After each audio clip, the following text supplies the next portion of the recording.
I went back to my vehicle, and I was about to open up a meal when I heard a gunshot that went over our heads from the right to the left.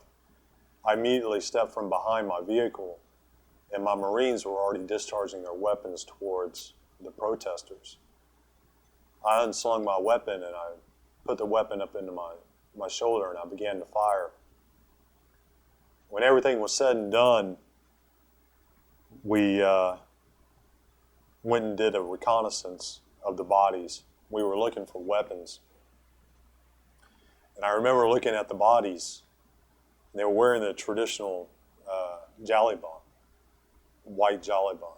And it was completely soaked with blood. And I remember I was looking at the bodies, and I'm looking for weapons, and I don't see any weapons. And then I look up, and about 50 meters away from the protesters was some RPGs that were lined up against the wall. And I thought to myself, they had the capability to fire at us if they wanted to, but they didn't. So that means that they were holding a protest, a peaceful protest.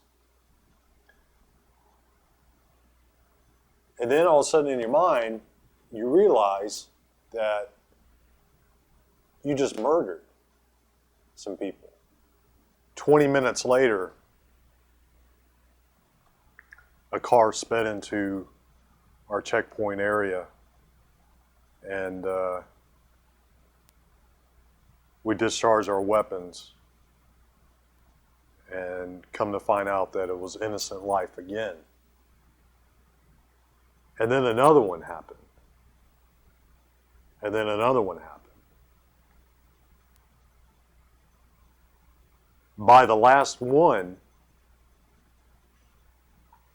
I had an occupant of the vehicle asking me, "Why did you kill my brother? We didn't do anything. We're not terrorists." I was so devastated by my commanding officer, Captain Schmidt. He came up to me and he said, "Staff Sergeant," I said, "What's wrong? What's wrong? You look a little under the weather." And I said, "Well, today's been a bad day, sir. We've killed a lot of civilians." And he said, "No, today's a good day." When he said that, I realized that I was in the wrong place. That maybe I wasn't cut out for the Marine Corps. When I was in Iraq, I didn't want somebody sending my ass 6-week-old stale brownies or a 5-minute calling card. You can't even get a dial tone in Iraq with a 5-minute calling card. I wanted them to get me and my friends' asses out of there, and for none of us to die for no reason.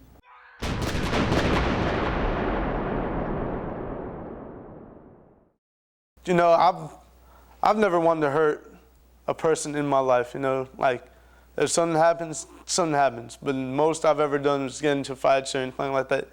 I've been to Iraq. I'm not even infantry, you know. I'm trained on my weapon, but I'm not trained to, you know, go out and just shoot somebody, you know. And we had 2 occasions where we got fired upon, and me and the 3 other people that were on the bridge had to fire at this person, and we have killed 2 people, you know. I'm a mechanic, you know. I'm not supposed to be going out there killing people. I killed 2 people, and I don't like it. I was like, I'm not trying to do that anymore.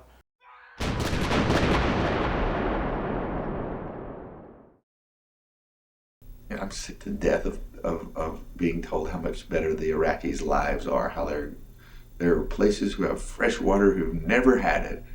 Well, whoop-dee, you know, they list the problems we have in the United States of America that really are serious problems that need to be addressed. Things like health care and education and taking care of our military in a real way. What if somebody came to us and said, "We're going to fix all of these"? I mean, which is not the promise we've made to the Iraqis. We're going to get you some things, you know, life's going to be better. But if somebody straight up and said, "We're going to fix all of these," I mean, irreversibly, and really fix them. The only thing is, we're going to kill tens of thousands of you. We're not going to tell you who it is. Would you sign on to it? It might be your mom. I mean, okay, fresh water is great now, especially if you've never had it. Is it worth your mother's life?